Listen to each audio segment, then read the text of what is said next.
Saya ingin menjelaskan bahwa dari tahun 2017, 2018, 2019, 2020 hingga hari ini, 2001, DPO KPK tidak hanya Harun Masiku.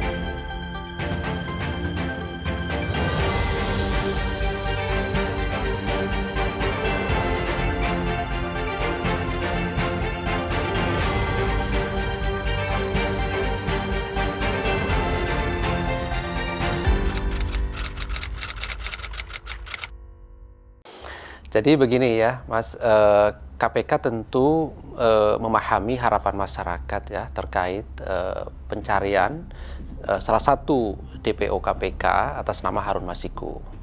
Kami membaca di beberapa media komentar dari para netizen, misalnya di media sosial, itu bagaimana kemudian bertanya terkait dengan keberadaan dari tersangka Har ini. Ya.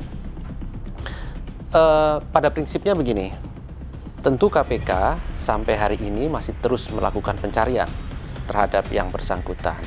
Sebagai aparat penegak hukum, tentu kalau kemudian ada informasi bahwa yang bersangkutan meninggal dunia, tentu kan harus ada data yang valid, gitu ya, bahwa benar yang bersangkutan misalnya meninggal dunia. Secara hukum kan gitu, orang dinyatakan meninggal dunia. Namun sampai hari ini KPK tidak memiliki data itu. KPK tidak mempunyai informasi terkait dengan meninggalnya DPO atas nama Harun Masiku ini. Oleh karena itu, tentu tetap melakukan pencarian terhadap yang bersangkutan karena ini adalah kewajiban dari KPK, begitu ya. Yang terakhir, tanggal 19 yang lalu, ya, KPK juga memanggil salah satu saksi ya, atas nama Daniel Tonapa Masiku. Jadi masih ada hubungan kekerabatan ya dengan tersangka Har ini, begitu. Dikonfirmasi kepada yang bersangkutan terkait ada dugaan komunikasi, gitu ya, dengan tersangka Har atau DPO Harun Masiku ini. Termasuk juga dikonfirmasi terkait dengan pengetahuan dari keberadaan tersangka Har ini. Artinya KPK terus melakukan pencarian. Upaya pencarian terus dilakukan bekerjasama dengan aparat kepolisian karena memang sejak awal ditetapkan sebagai DPO tanggal 17 Januari ya 2020 yang lalu, itu sampai hari ini saya kira tetap dilakukan pencarian. Nah, dalam proses pencarian, di samping kemudian tim dari KPK juga mencari, dibantu dengan pihak kepolisian, tentu peran serta masyarakat juga penting. Karena di dalam penegakan hukum, di dalam proses itu pencarian DPO, peran serta masyarakat ada. Artinya, jika masyarakat mengetahui keberadaan dari tersangka Har ini, maka kami berharap agar bisa segera lapor kepada kepolisian terdekat. Ataupun melalui call center KPK 198, jadi langsung pada KPK 198. Tentang foto dan datanya itu di website KPK ada di sana ya, gitu. Iya, tentu begitu karena harus ada dokumen yang kemudian menyatakan bahwa yang bersangkutan itu meninggal, atau setidaknya informasi yang benar-benar valid bahwa yang bersangkutan meninggal. Ada jejaknya, karena tentunya kan harus dibuktikan secara material gitu ya, bahwa benar yang bersangkutan adalah meninggal dunia, misalnya di mana tempatnya, di mana meninggalnya, kapan dan seterusnya begitu.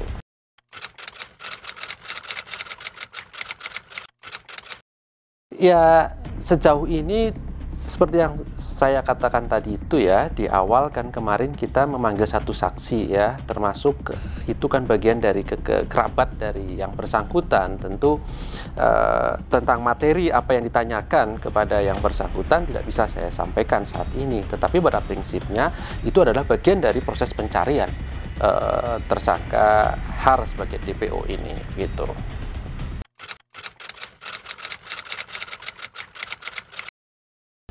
Sebenarnya dalam proses pencarian itu cara kerja kan ada SOP ya, KPK itu sama Mas prosesnya.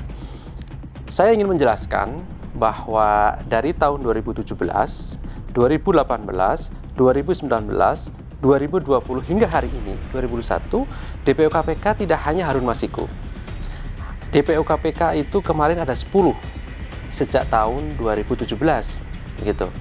5 itu 2017, 2018, 2019, kemudian 5 tahun 2020. Tahun 2020 ada 3 yang sudah ketangkap. Tahun 2020 ditetapkannya juga tahun 2020 DPO-nya, yaitu Pak Nur Hadi, Pak Rizky, Pak Hendra, kan sekarang lagi proses persidangan sebagai terdakwa. Kemudian yang kedua ada Samintan dan Harun Masiku. Ada 2, sisa tahun 2020. Tahun 2017 apakah sudah ketemu? Belum sampai saat ini, Mas. 2017, 2018, 2019 masih ada 5. Jadi total ada 7 DPO KPK. Ya, kami sekali lagi memahami masyarakat kalau kemudian hanya melihatnya DPO KPK Harun Masiku. Padahal masih ada 7, Mas, dan itu sejak tahun 2017. Proses pencarian apakah berhenti? Tidak, tetap dilakukan. Cara pencariannya apakah sama karena ada SOP dan sebagainya? Tetap sama, gitu. Jadi kalau ditanya apa sih menjadi kendalanya? Tidak ada. Sekarang tinggal bagaimana tidak ketemu atau belum ketemunya saja. Orang 7 orang ini begitu loh, Mas. Nyatanya yang 3 kemarin tahun 2020 berhasil kita tangkap kan, 3 orang gitu. Ya artinya semua kan butuh proses sekali lagi ya. Namun demikian, sekali lagi kami hanya ingin menegaskan bahwa DPO KPK tidak hanya Harun Masiku, tapi ada 7 orang. Dan ini menjadi kewajiban KPK sekali lagi. KPK tidak diam, menjadi kewajiban KPK untuk menangkap, memproses, dan membawa ke proses persidangan. Saya kira begini, penanganan kasus korupsi oleh KPK itu tidak melihat latar belakang dia yang bersangkutan. Apakah dari partai, golongan mana, begitu ya, suku mana, tidak, begitu. Oleh karena itu, saya kira jangan dilihatnya dari sisi, oh ini di belakangnya kan ada partai, di belakangnya ada orang kuat, di belakangnya ada siapa, begitu.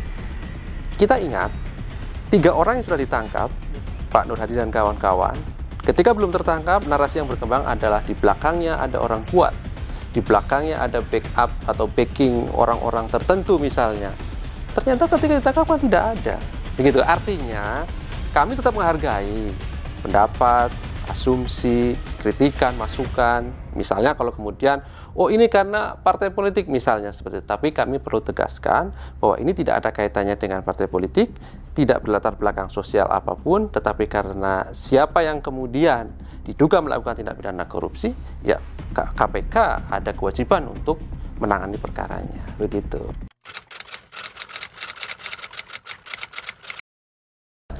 Sekali lagi KPK tidak melihat dari sisi latar belakang yang bersangkutan gitu, Mas, ya.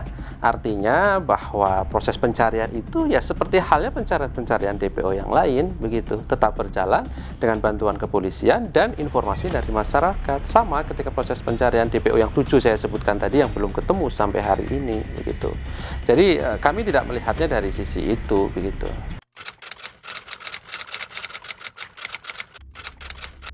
Oke, baik. Jadi begini, beberapa waktu yang lalu kami membaca, kemudian mendengar beberapa masukan dan kritikan ya, bahwa dianggap tidak berhasil menangkap DPO Harun Masiku ini, kemudian ada diminta satgasnya diganti misalnya begitu ya.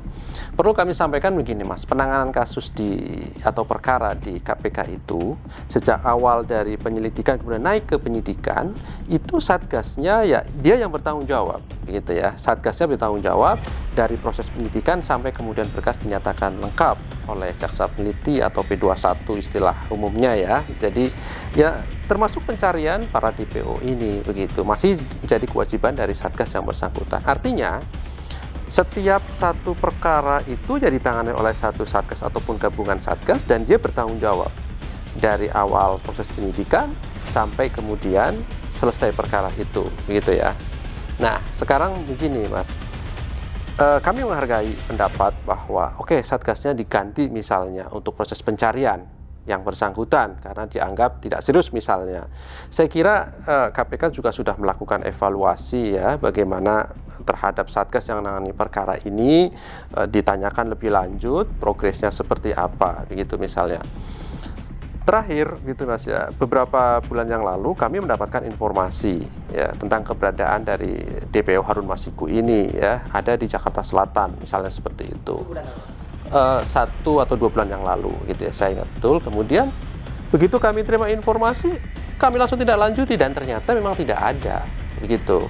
Dan itu adalah data yang sudah lama gitu ya, data di kependudukan di Jakarta Selatan katanya sedang ngurus kartu keluarga misalnya. Artinya apa ingin saya katakan, setiap informasi yang ada yang masuk ke KPK pasti kami segera tindak lanjuti, dan ini bentuk keseriusan kami untuk mencari para DPO termasuk Harun Masiku. Itu yang pertama. Yang kedua,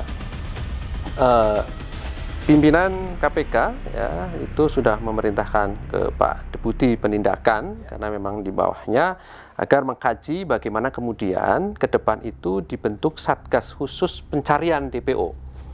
Jadi bukan tadi Satgas yang menangani perkara begitu ya. Yang selama ini kan Satgas yang menangani perkara penyidikan sampai akhir dia bertanggung jawab. Kalau tersangkanya DPO ya bertanggung jawab menyelesaikan sampai terakhir ya, diserahkan ke penuntut umum begitu. Nah, nanti akan dikaji ada khusus Satgas yang menangani pencarian para DPO ini begitu. Nanti perkembangannya kalau ada informasi pasti kami akan sampaikan ya sejauh mana. Tapi masih dalam diskusi wacana bagaimana kemudian ada Satgas khusus yang melakukan pencarian terhadap para DPO ini, gabungan dari beberapa unit ya. Jadi tidak hanya penyidikan saja, tapi ada monitor dan lain-lain, sehingga harapannya bisa lebih efektif dan fokus. Kalau selama ini kan Satgas yang bertanggung jawab tentu tidak hanya menangani perkara, misalnya kalau DPO Harun Masiku dugaan korupsi di pergantian antar waktu atau penetapan anggota DPR terpilih ini, dan dia ada perkara-perkara yang lain, sehingga kan dia fokus tidak hanya di pencarian tetapi di perkara-perkara yang lain. Tapi kalau kemudian nanti ada Satgas khusus yang dibentuk, tentu akan fokus kepada pencarian. DPO saat ini yang tadi saya sebutkan masih ada 7 orang DPO begitu. Tidak, tentunya dari internal KPK. Jadi ini masih menjadi diskusi, menjadi kajian, apakah kemudian nanti bisa lebih efektif kalau dibentuk Satgas khusus pencarian para DPO yang terdiri dari internal KPK tentunya ya. Kalau kemudian bantuan secara eksternalnya, setiap pencarian DPO itu ya pasti ada bantuan pihak kepolisian. Karena pihak kepolisian itu kan jaringannya sangat luas Mas, sampai ke polsek kan, sampai ke kecamatan misalnya, bahkan sampai ke pedesaan, itu jaringan kepolisian kan lebih luas, sehingga bantuan untuk pencarian DPO diharapkan lebih cepat begitu. Begini Mas, ada beberapa pihak memang yang kemudian kan mengatakan KPK telah berubah, misalnya seperti itu ya narasinya. Semua di dunia ini tidak ada yang tetap kan Mas, harus berubah, kita semua harus berubah.